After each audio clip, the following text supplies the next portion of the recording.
तो एक व्यक्ति की प्रार्थना उसका एक इकाई का बल है, और उसमें सैकड़ों लोग यदि करते हैं तो वो सैकड़ों गुना ज़्यादा मजबूत हो जाती है। तो हमें ऐसे ग्रुप बनाने चाहिए। हम यदि गुरुकुल में, आश्रम में रहते हैं, किसी संगठन में रहते हैं, तो वहाँ तो सहज रूप से बन ही जाता है। अगर हम अपने अलग अलग घरों में भी रहते हैं तो हमें अपने प्रकृति के जैसे लोगों के ऐसे सात्विक ग्रुप बनाने चाहिए, और उसके कुछ टाइमिंग सेट करने चाहिए कि इतनी बजे हम यज्ञ करेंगे, या हम प्रार्थना करेंगे, या उपासना करेंगे, या ध्यान करेंगे, और एक दूसरे से मतलब आत्मा का आत्मा के साथ संबंध हो जाए। जैसे आजकल हम उस पर जुड़ते हैं ना, कोई एप्लीकेशन हम डाउनलोड कर लेते हैं, जूम या कोई, और उससे फिर हम सब जुड़ जाते हैं स्काइप आदि से। तो ऐसे ही हम अंदर आत्मा के स्तर के ऊपर जुड़ सकते हैं। तो पहले तो ऐसे दिखाया करते थे रामायण आदि में कि मन से ही वो जुड़ जाया करते थे दूर बैठे व्यक्ति से। हाँ, तो ये भी सत्य है, ये सत्य कोई नहीं है, कल्पना मतलब नहीं है। ना ना, ये हाई टेक्नोलॉजी, और ये जी, आएगी, ये आएगी जरूर। मतलब मतलब एक तो जैसे, है कि हम यंत्रों के द्वारा आप खोज कर रहे हैं, और वहाँ हाँ, पर यंत्र जो हमारा भगवान ने दिया है नहीं, उसी यंत्र यंत्र तो को बना हमने लिया। बनाए।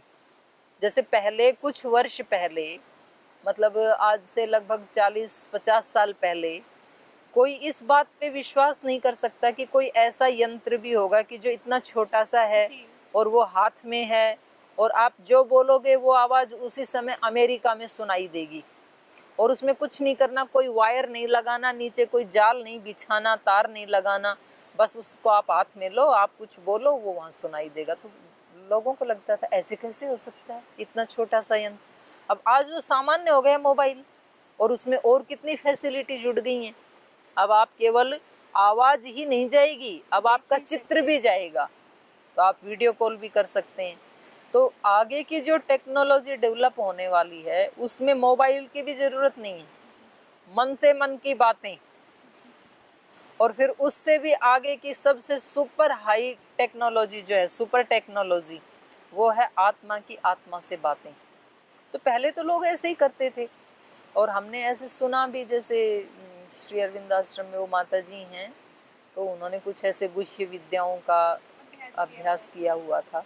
तो जैसे किसी रोगी को देखा उन्होंने, और बस उनको कोई दवाई नहीं दी, खैर थोड़ा बहुत तो वो अतिशयोक्ति भी कर देते हैं, और वो अगला व्यक्ति भी तैयार है रिसीव करने के लिए, तो देखने मात्र से भी रोग ठीक हो सकते हैं। तो ये ऐसे नहीं है कि कोई ये कल्पना है या अंधविश्वास है, वो एक एनर्जी का ट्रांसफर हो रहा है वहाँ पे। तो जिसके पास कम एनर्जी थी उसको ज़्यादा एनर्जी वाला व्यक्ति एनर्जी दे देता है, तो वो उसके घाव फिलअप हो जाते हैं। तो ऐसी हमारी औषधियों में भी एनर्जी थी, जी, मतलब लक्ष्मण के घाव चंद घंटों में भर जाना, तो ये कितनी बड़ी एनर्जी का काम है। तो वो एनर्जी जब औषधियों में हो सकती है तो मनुष्य में क्यों नहीं हो सकती। तो ऐसे ये भी एक चिकित्सा पद्धति या बातचीत मंत्र करने चिकित्सा का, पद्धति। हाँ, रेखी आदि इसी में ही आते हैं। एक व्यक्ति कहीं बैठा हुआ है और वो कहीं दूसरे जगह बैठे हुए व्यक्ति को ठीक कर देता है। तो ये मन की शक्ति पे ही तो आधारित है, ये मन और विचार की शक्ति। और ये तो हम देखते ही हैं कि स्थूल से सूक्ष्म शक्ति जो है वो बहुत सशक्त होती बहुत है, सशक्त होती बहुत है, सशक्त और होती है। जितना सूक्ष्म हमारा लक्ष्य है उसको भेदने के लिए उतना ही सूक्ष्म यंत्र भी होना हाँ, चाहिए। उतना ही सूक्ष्म होना चाहिए। तो सूक्ष्म में तो निश्चित रूप से बहुत पावर होती है, तो अगर हम उसका यूज करें, मन की सूक्ष्मता की शक्ति का, बुद्धि की, आत्मा की, तो फिर एक व्यक्ति जो मतलब घंटों पुरुषार्थ करके जो थोड़ा सा अचीव कर पाता है, वो ये योगी व्यक्ति अपनी योगिक शक्तियों को जगा करके और 1 घंटे में बहुत कई घंटों के परिणाम ला सकता है। जी, तो सब ऋषियों ने तो ऐसे ही तो बड़े बड़े काम किए, जी, वरना शरीर तो उनके दुबले पतले ही थे। तो अपनी योगिक शक्तियों से उन्होंने थोड़े समय में बहुत ज़्यादा परिणाम लाने वाले काम किए। सूक्ष्म शक्तियों में बड़ा बल और होता उन्होंने है। जो काम किए उससे प्रकृति को, सृष्टि को कोई नुकसान ही कोई नहीं नुकसान, पहुंचा। कोई नुकसान लेकिन नहीं आज हम पहुंचाया। जैसे कर रहे हैं, तो यदि हम 10% विकास करते हैं तो उसमें हमें 5 से 8% तक हमको नुकसान भी झेलना पड़ता है, हाँ बिल्कुल, और विनाश वो भी अलग होता है अलग उससे। तरीके से झेलना पड़ता है। तो फिर हमारी जो आध्यात्मिक विरासत है, यदि हम उसको आगे बढ़ाएं तो बहुत आगे बढ़ बहुत सकते हैं। आगे बढ़ सकते हैं। और वो मतलब सौभाग्य है हमारा कि हमारे पास कि हमारे पास ऐसे ऋषि हैं, ऐसी विद्या है। मतलब अब आप देखो ना, हम कभी ऐसे सोचते नहीं है कि हमारे आसपास, जैसे इस पर्वत पे हम बैठे हैं, जी इस पर्वत को भी आप खोद के देखेंगे तो इसके नीचे कितने करोड़ों करोड़ों करोड़ों आत्माएं हैं इतने से स्थान में। ये जो जड़ी बूटी हैं, ये घास हैं, कुछ चींटियां हैं, कुछ इसके नीचे छिपे हैं, कुछ ये वृक्ष हैं, लताएं हैं, कुछ पक्षी चहक रहे हैं, कुछ ये भंवरे उड़ रहे हैं, ये सारी आत्माएं तो हैं। ऐसे आप पूरी सृष्टि में देखो, धरती के ऊपर कितनी करोड़ों करोड़ों आत्माएं हैं। उन सब को क्रॉस करके हम इस शरीर में बैठे हैं, कितनी बड़ी बात है ये। मतलब हम करोड़ों आत्माओं से आगे आ चुके हैं। और कितनी हमारे पास इस शरीर में शक्तियां हैं, स्थूल और सूक्ष्म। और उसके बावजूद भी यदि हम पशु पक्षियों से भी कभी नीचे गिर जाते हैं, ये कितने खुश हैं। और हम कितने उसके बाद भी डिप्रेशन में हैं, समस्याओं से जूझ रहे हैं। तो फिर ये तो इस शरीर को पाके बहुत बड़ा दुर्भाग्य कहा जाएगा। तो हम भारत देश में रहते हुए भी और इस बात को नहीं समझ पा रहे हैं, या फिर हमारी जो शिक्षा पद्धति है तो बचपन से ही हमारे जो नई पीढ़ी है उसको ये सब कुछ नहीं सिखाया जा रहा है। ये एक बहुत बड़ी विडम्बना है। बहुत बड़ी विडम्बना है ये। यदि क्योंकि बचपन में ही बच्चे सीख जाएं तो वो आगे गलत कार्य भी नहीं करेंगे और फिर वो महत्व को समझेंगे कि इस शरीर का क्या महत्व है। और हाँ, और शरीर का ही नहीं, मतलब वो एक बार जब व्यक्ति को अपनी शक्तियों का पता लग जाता है ना, जी तो बचपन में यदि उनको, क्योंकि किसी भी मनुष्य का यदि निर्माण करना है तो एक ही साधन है, जी शिक्षा।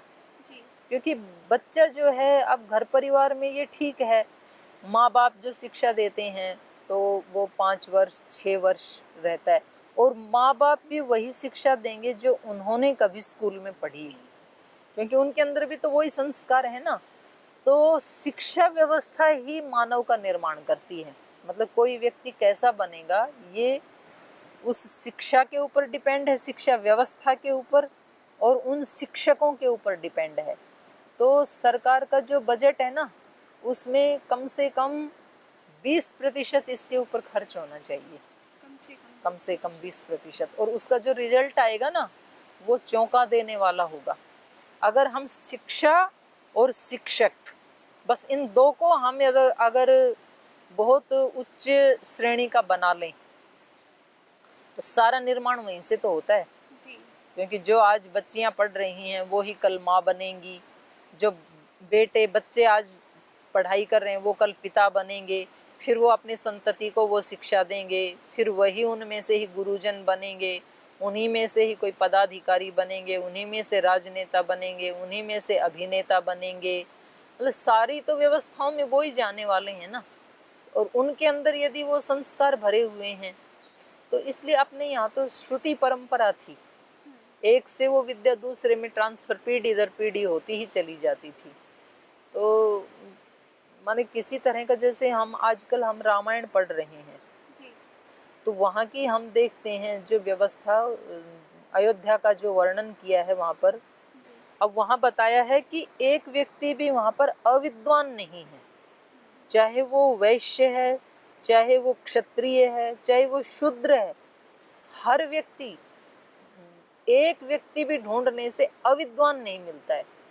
और ऐसा हमने उसके बारे में भी सुना है, जो अपना ये तो अभी तक का जो नालंदा जो विश्वविद्यालय है, तो उसका जो इतिहास पढ़ा तो वो बता रहे हैं, वो अंग्रेज बता रहा है कि भाई वहाँ जाते हैं तो उसके गेट के ऊपर जो सिक्योरिटी गार्ड खड़ा है ना, वो भी विद्वान है।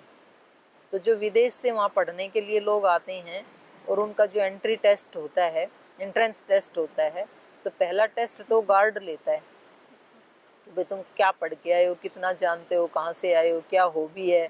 तो पहला इंटरव्यू वो ले लेता है। तो आधे लोगों को तो वो ही वहाँ से बाहर कर देता है कि भाई आप इस गेट में प्रवेश करने योग्य नहीं हो।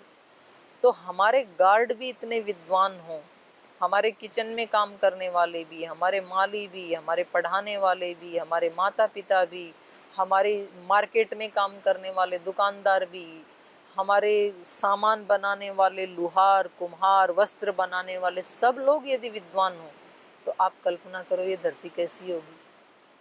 मतलब दिक्कत क्या है, धर्मात्मा और विद्वान बन के यदि काम करें तो सारी जी। सृष्टि, कुछ लोग ऐसे ना कुतर्क करते हैं, बोलते सब के सब ऐसे ज्ञानी बन जाएंगे, धर्मात्मा बन जाएंगे, सन्यासी जैसे ऋषि कल्प बन जाएंगे तो ये सृष्टि कैसे चलेगी, बहुत सुंदर चलेगी। बहुत ही अच्छी और चलेगी। ये केवल कल्पना नहीं है, ये हम अपने इतिहास को देख सकते हैं। राम राज्य की जो बात है, दशरथ के राज्य की जो बात है, तो स्वयं महर्षि वाल्मीकि जी ने जो रामायण का, मैं कहती हूँ कि बालकांड का पंचम और षष्ठ, ये 2 सर्ग जरूर सब लोगों को पढ़ने चाहिए, जो सामाजिक कार्य करते हैं या जो राजनीति में कार्य करते हैं। तो वहाँ की मकानों की व्यवस्था, परिवार की व्यवस्था, उन लोगों के चरित्र, उन लोगों की युद्ध विद्या, उन लोगों की धर्म विद्या, मतलब वो देखें तो ऐसे लगता है कि पता नहीं ये कौन से किसी दूसरे तीसरे लोक का वर्णन चल रहा है। वो किसी लोक का वर्णन नहीं, इसी पृथ्वी लोक का और इसी भारत का वर्णन है वो। और जब वो एक समय में हो सकता है तो आज क्यों नहीं हो सकता है। तो वहाँ सब लोगों के जो जीवन के स्तर हैं, सब लोगों की जो, मतलब सब धर्मनिष्ठ हैं, कोई आलसी नहीं है, सब अपने अपने काम में लगे हुए हैं, उनका शील बहुत ऊंचा है, पुरुषों का भी महिलाओं का भी, मतलब आनंद आ जाता है उसको पढ़ करके। तो वो तो हमारे लिए इसलिए है कि भाई तुम इसको संभाल के रखना। जी। हाँ, और हम उसकी तरफ देखते भी नहीं है, बोले ये तो रामायण तो जो गुरुकुल में रहने वाले खाली लोग हैं उनका पढ़ने का, उनका नहीं है, आपके लिए ज्यादा जरूरी है। गुरुकुल वाले ना भी पढ़ें तो चलेगा, क्योंकि उनको राजनीति थोड़ी करनी है गुरुकुल वालों जी। को, वो तो अपने एक स्थान में बैठे हैं तो वो तो ज्यादा हानि देश की करेंगे नहीं। लेकिन आप जिस जन समूह का नेतृत्व कर रहे हैं और आपके पास अगर वो विद्या नहीं है तो आप निश्चित रूप से हजारों लोगों का नुकसान जरूर कर देंगे, लाखों लोगों का नुकसान कर देंगे आप। और यदि आपने उसको पढ़ा तो आप लाखों लोगों का कल्याण भी कर देंगे। तो जो राजा या जो अध्यापक, गुरु, इनकी भगवान के समान भूमिका मानी गई है वेद में। जैसे एक अग्नि शब्द आता है ना, तो अग्नि शब्द का अग्निमीळे पुरोहितम, तो अग्नि शब्द से भगवान का भी ग्रहण होता है, राजा का भी ग्रहण होता है, आचार्य का भी ग्रहण होता है। तो ये भगवान के बराबर इनको दर्जा दिया गया है, माता पिता को, गुरुजनों को, राजा को। तो हमें इन अपनी विरासत को संभालना चाहिए और वो अपने बच्चों को ट्रांसफर करना चाहिए। तो ये हमारे लिए व्यक्तिगत उन्नति तो हमें चाहिए ही, लेकिन व्यक्तिगत उन्नति के साथ साथ जब तक सामाजिक और वैश्विक उन्नति नहीं होगी तब तक वो व्यक्ति की उन्नति बहुत हल्की पड़ जाएगी। आप संतुष्ट हैं, आपके पास पर्याप्त धन है, कोई अभाव नहीं है, आपके पास ज्ञान भी है, लेकिन आपका पड़ोसी अज्ञान में तड़फ रहा है, वो बीमार भी है, शरीर से भी, मन से भी रोगी है, धन भी नहीं है, अभावग्रस्त भी है, तो उसको देख करके आप उससे प्रभावित हुए बिना रह नहीं सकते हैं, वो कहीं ना कहीं आपको प्रभावित करेगा। तो इसलिए हमारे यहाँ ऋषियों का एक ही उद्देश्य था, कृण्वन्तो विश्वमार्यम, या श्री अरविंद ने भी कहा सेल्फ रियलाइजेशन से कलेक्टिव रियलाइजेशन, तो सबको आर्य बनाओ। तो सभी हमारे महात्माओं ने इसी बात को ध्यान में रखते हुए अपने उनको ज़्यादा से ज़्यादा लोगों तक फैलाने का, आज योग के बारे में भी स्वामी जी का ये संकल्प था कि ये विद्या जो है ये करोड़ों लोगों तक पहुँचे, और भगवान ने उनके संकल्प को पूरा भी किया और अभी भी हो ही रहा है। ऐसे हमारे ऋषियों ने भी काम किया। तो ऋषि बनने चाहिए, ऐसी शिक्षा व्यवस्था हो कि बहुत सारे ऋषि पैदा हों, गृहस्थ वाले भी ऋषि हों, ब्रह्मचारी भी ऋषि हों, वानप्रस्थी भी ऋषि हों, सन्यासी को तो होना ही चाहिए ऋषि। और ये तभी हो सकता है जब हम एक गुरुकुलीय व्यवस्थाएं स्थापित करें, शिक्षा व्यवस्था को ठीक करें। हाँ, और फिर अपनी इन वैदिक प्रार्थनाओं के माध्यम से प्रार्थनाएं करें, सामूहिक रूप से भी। उन दिव्य शक्तियों का अवतरण करें, आह्वान करें। क्योंकि अभी जैसे ये माहौल जो चल रहा है कोरोना का, तो इसमें लोगों को ज़्यादा समझ में आ रहा है कि जो भी अपने गुरुकुल शिक्षा प्रणाली है, उनसे जो विद्यालय चल रहे हैं, तो उनमें तो बच्चों का कोई नुकसान नहीं हो रहा है। और बाहर जो विद्यालय थे, डे बोर्डिंग थे, वो अभी बंद पड़े हुए हैं, तो कहीं ना कहीं बच्चों का भी एक बहुत बड़ा नुकसान हो रहा है। हाँ, तो और अगर शिक्षा प्रणाली ठीक होती है तो तो ना तो विद्या का लॉस होता और ना स्वास्थ्य का ना लॉस होता। स्वास्थ्य का होता ठीक बात है। और आगे हम इसको लेकर के बढ़ते रहते। हम्म। और दूसरी बात कि बच्चों का जो मानसिक विकास है वो इसी शिक्षा प्रणाली में हाँ, इसी से सबसे ज्यादा ज़्यादा डेवलप होता है। होता है। अब बच्चे जो घरों में बैठे हैं लॉकडाउन में, तो बच्चे अपराधी हो रहे हैं, डिप्रेशन में जी जा रहे जी हैं, जी, क्योंकि जो उनको करना चाहिए था वो वहाँ वो मिल नहीं नहीं रहा है मिल रहा बेचारों है, को। खेलने को नहीं मिल रहा खेलने को है, नहीं मिल रहा है, पढ़ने को नहीं मिल रहा है। परस्पर हम उम्र के बच्चों में जो मिलने जुलने को, बात मिलने करने जुलने को। का, जो अपने शक्तियों का, भावों का आदान प्रदान होता है, विचारों का आदान प्रदान होता है, वो सारा बाधित हो गया है। तो उसका प्रभाव हमें दिखाई दे रहा है। मतलब जमाने को आना तो वहीं पड़ेगा। तो ठोकर खा के आए उससे पहले तो पहले आ जाएं तो वो ज़्यादा अच्छा है। अभी सारा देश नहीं, पूरी दुनिया योग और यज्ञ के प्रति नतमस्तक हो ही रही है, आयुर्वेद के प्रति नतमस्तक हो ही रही है। लेकिन इतने कोरोना से इतने लोगों को हानि पहुंचाने के बाद, चलो सुबह का भटका शाम को घर लौटे तो भी अच्छा ही है, पर जो लोग अभी उसकी चपेट में नहीं आए वो पहले ही यदि उसको अपना लें तो ये ज़्यादा अच्छी बात है। और वास्तव में ये मानव जीवन का जो लक्ष्य है, मानव जीवन का जो सर्वोपरि उद्देश्य है, सर्वोपरि लक्ष्य है, वो हमें समझ में ही तब आएगा जब हमारी ये शिक्षा व्यवस्था होगी। वरना तो हम इस अनमोल हीरे को पा करके छोटे मोटे उद्देश्यों को प्राप्त करने में सारा समय बर्बाद कर देते हैं हम। तो यही एक तरीका है। मतलब व्यक्ति को पता ही नहीं है कि मेरा सर्वोपरि लक्ष्य क्या है, तो उसी हिसाब से फिर व्यक्ति अपने जीवन को चलाता है आगे। चलते रहते हैं। ना तो व्यक्ति, आजकल की तो और भी स्थिति खराब हो गई है कि परिवार छोटे छोटे हो गए हैं, तो बच्चे तो समाज में, परिवार में भी जीना नहीं जानते। एक एक दो दो के साथ ही इनका व्यवहार होता है। यदि गुरुकुल में रहते हैं तो फिर उनका हाँ, उनको 100 समूह में 200 भी जीना आता है, लोगों के उनको साथ। व्यवस्थित करना आता है, एडजस्ट करना आता है। मतलब जी आज की जो सबसे बड़ी जो समस्या है इस युग की, वो है इमोशनल पावर का वीक जी होना। दीदी। क्योंकि शब्द बहुत लोग जान गए हैं। जी दीदी। शब्द तो वो गूगल से भी जान लेते जी हैं, नेट से जान लेते हैं। शब्दों की कमी नहीं है आज। आज सबसे बड़ी समस्या है कि व्यक्ति के अंदर सहन शक्ति नहीं है।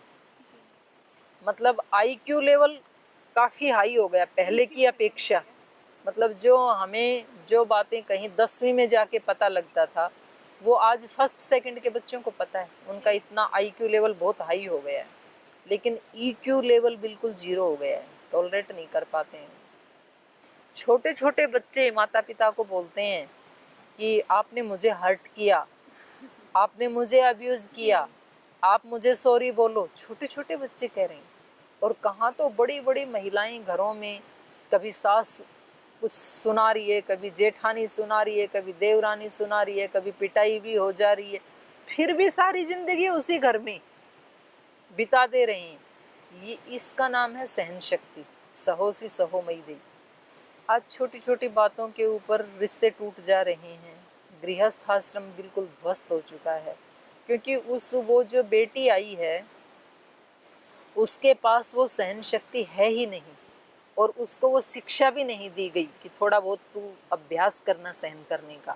उसको शिक्षा भी ये दे दी कि जब भी कोई थोड़ा बहुत इधर उधर से आए जीवन में, तो तुझे सहन करने की कोई ज़रूरत नहीं है।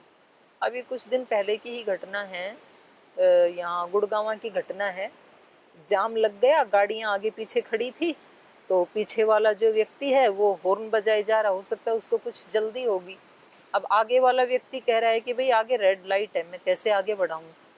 तो इसी उसमें आगे वो जाम ज़्यादा लग गया, आगे बढ़ नहीं पाए और दोनों अपनी अपनी गाड़ी से नीचे उतर आए और तू मैं हो गई। तो वो कह रहा है भी आपको दिख नहीं रहा है मैं आगे क्यों बजाए जा रहे हो। वो कह रहा है तेरे को हॉर्न सुनाई नहीं दे रहा है, मैं कितनी इमरजेंसी में हूँ। तो कह रहा है साइड से निकाल लो, साइड से दिख नहीं रहा कितनी गाड़ियाँ हैं, आप थोड़ा आगे नहीं कर सकते थे। वो बोले रेड लाइट पे करूँगा तो मेरे को जुर्माना नहीं हो जाएगा। मतलब ऐसे करते करते आपस में वो झगड़ा बढ़ गया, और मतलब नतीजा ये हुआ कि पीछे वाली कार में जो व्यक्ति था उसने अपनी गन निकाली और उस व्यक्ति को मार दी। वहीं की वहीं ऑन द स्पॉट वो व्यक्ति मर गया। अब मतलब कितनी देर हो गई है इसमें, कहाँ तो उसको 1 मिनट की देर बर्दाश्त नहीं थी, अब ये जेल में चला गया और वो सदा के लिए देर हो गई, उसको दोनों को ही देर हो गई। तो जल्दी के चक्कर में कभी कभी बहुत ज़्यादा देर हो जाती है। तो ये अब क्यों हुआ? क्योंकि दोनों में ही सहन शक्ति नहीं थी। दोनों में से एक भी यदि सह जाता तो ये मिट सकता था। तो घरों में भी ऐसे हो रहा है, परिवार टूट रहे हैं, रिश्ते टूट रहे हैं। तो हमें ये, जब समूह में बच्चे रहते हैं गुरुकुल आदि में, तो वो सहना सीख जाते हैं। आज घरों में एक एक बच्चे हैं, वो जो मांगते हैं माँ बाप उनके सब डिमांड पूरी कर देते हैं, तो उनको तो सहना आता ही नहीं है। मतलब हमने अपने जीवन में देखा कि जब हम छोटे बच्चे थे, आज से 50 साल पहले, तो हमारे से कोई ये पूछता नहीं था कि आज आप नाश्ते में क्या खाओगे। जी जी। अपने बना के रख दी रोटी, खा, भूख लगे तब खा लेना, और यूं कहेंगे जी आज तो रोटी खाने का, ठीक है फिर भूखा रहे, यहाँ तो यही मिलेगा, चटनी रोटी मिलेगी। अब आज बच्चों के सामने कितने ऑप्शन हमने रख दिए कि आपको टोस्ट चाहिए या कॉफ़ी चाहिए या दूध चाहिए, स्प्राउट चाहिए, फल चाहिए, दलिया चाहिए, आपको मतलब कितने ऑप्शन है उसके सामने। वो बोलता है कि नहीं आज तो मेरे को ये चाहिए, पराठा चाहिए, उसको वो मिल जाता है। तो उसने कभी सहना तो सीखा ही नहीं। जो हम बोलते हैं ना एक कि भाई बच्चे के लिए दो शब्द यूज करते हैं हम, रफ टफ। तो खैर रफ तो नहीं होना चाहिए, लेकिन टफ जरूर होना चाहिए बच्चे को। लेकिन टफ वो बनेगा कैसे जब उसकी डिमांड बोलने से पहले पूरी कर दी जाती है। तो क्योंकि एक बच्चा है और माँ बाप सोचते हैं कि हम इसको कोई भी कष्ट ना होने दें, फूलों की तरह से रखें अपने बच्चे को। अगर इसको कोई थोड़ा भी कष्ट हो गया तो हमारा तो जीना ही बेकार है, कष्ट होने दो उसको। पहले मतलब राजा भी अपने बच्चों को गुरुकुलों में पढ़ाते थे। अब राम के जो पिता हैं दशरथ, उनको तो वृद्धावस्था में संतान पैदा हुई है, और कितने मतलब उनकी आंखों के तारे हैं, चारों पुत्र। और फिर भी विश्वामित्र जैसे ही मांगने के लिए आते हैं कि जी हमारे वहाँ यज्ञ हो रहा है, राक्षस उसमें विघ्न डालते हैं, अपने बच्चों को भेजो यज्ञ की रक्षा के लिए। तो दशरथ ये भी बोल सकते थे भाई यहाँ तो इतनी बढ़िया सेना है, आप एक टुकड़ी ले जाओ और पूरी आपकी रक्षा कर देगी। उन्होंने बोला ऐसे कि जी मैं एक टुकड़ी भेज देता हूँ, लेकिन वहाँ पर राज सत्ता को गाइड करने वाली धर्म सत्ता बैठी हुई है। तो महर्षि वशिष्ठ और वामदेव वहीं बैठे हैं, बोले नहीं, आप यदि मोह करेंगे इन बच्चों से तो आप मोह के संस्कार डाल दोगे इनमें। इनको आगे राजा बनना है, और राजा को मोहग्रस्त नहीं होना चाहिए। यदि वो मोहग्रस्त होगा तो वो प्रजा के साथ न्याय नहीं कर पाएगा। इसलिए आप अपने भी मोह को मिटाओ और इनको भी वो शिक्षा देने दो। और ये भी धन्य है परंपरा कि जो गुरु ने कह दिया उसको फिर वो मान लेते थे, नहीं तो डिबेट भी कर सकते थे कि देखो मैं इनको नहीं भेजूंगा, आप अपने शास्त्र खंगालो, कुछ और समाधान निकालो। ऐसा नहीं कहा उन्होंने, भेज दिया अपने बच्चों को। भगवान कृष्ण गुरुकुल में पढ़े। तो इसलिए ये, क्योंकि उन बच्चों को ये फील होना चाहिए।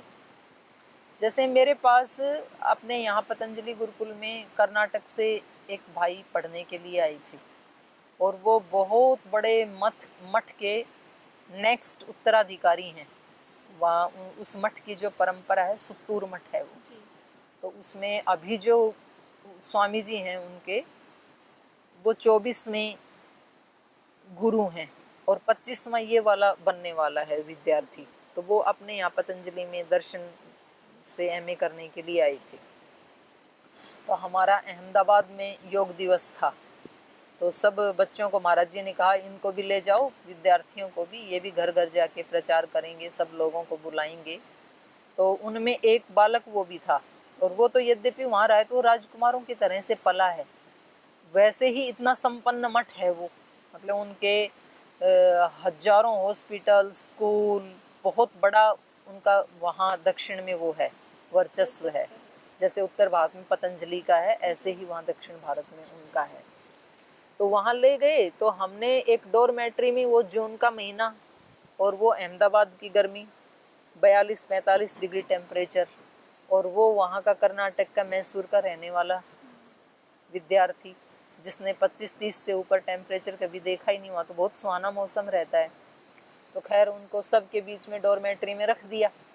अब शायद उनके शिष्य पूरे देश में ही हैं, तो वहाँ किसी को पता लगा, तो कोई 2 व्यक्ति आए मेरे पास, बोल जी ये जितनी सेवा करेंगे ना हमारे, वो उनको छोटे गुरुजी बोलते हैं, कि ये हमारे छोटे गुरुजी जितनी सेवा करेंगे इनके बदले में हम आपको 10 कार्यकर्ता देंगे, पर आप इनको हमारे पास भेज दो, हम इनको अपने घर एसी रूम में रखेंगे, इनकी सेवा करेंगे, हमें भी सौभाग्य मिलेगा।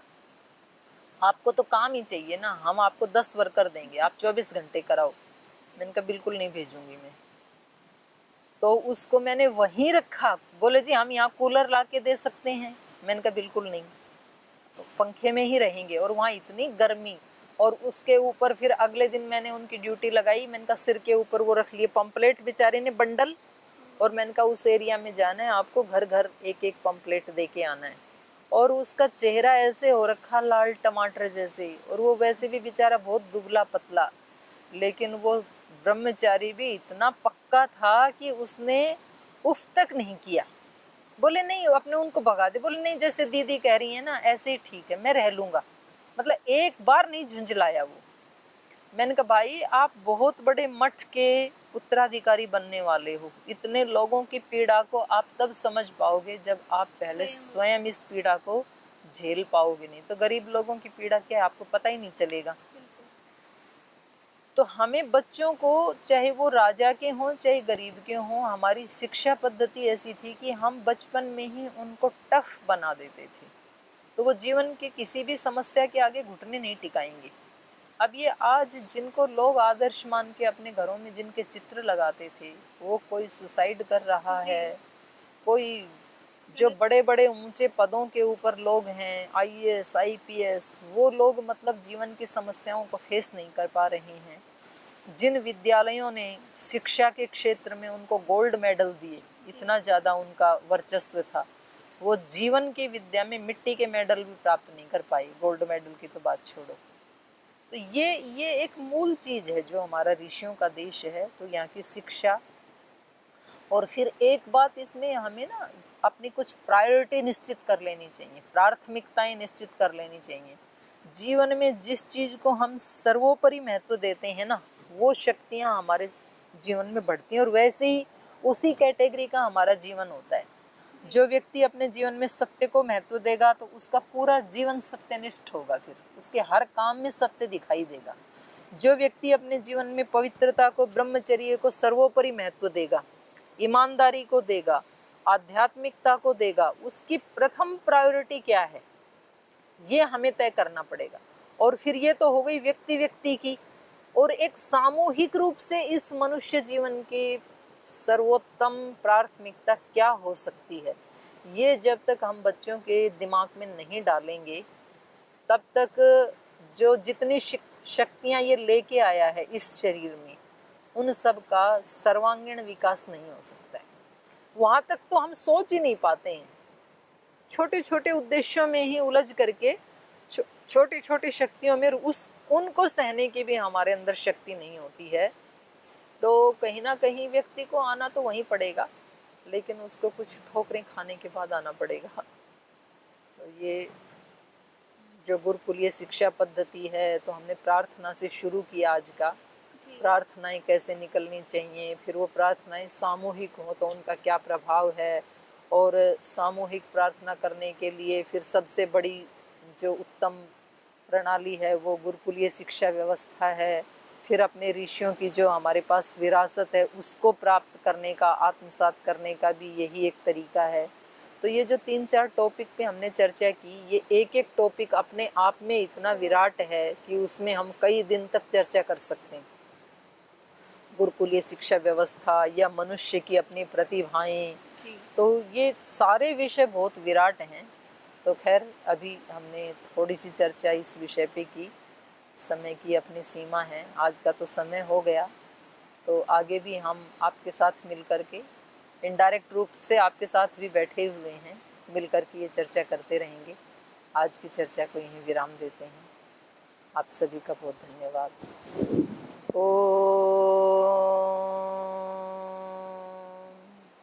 शांति शांति शांति। श्री गुरुभ्यो नमः।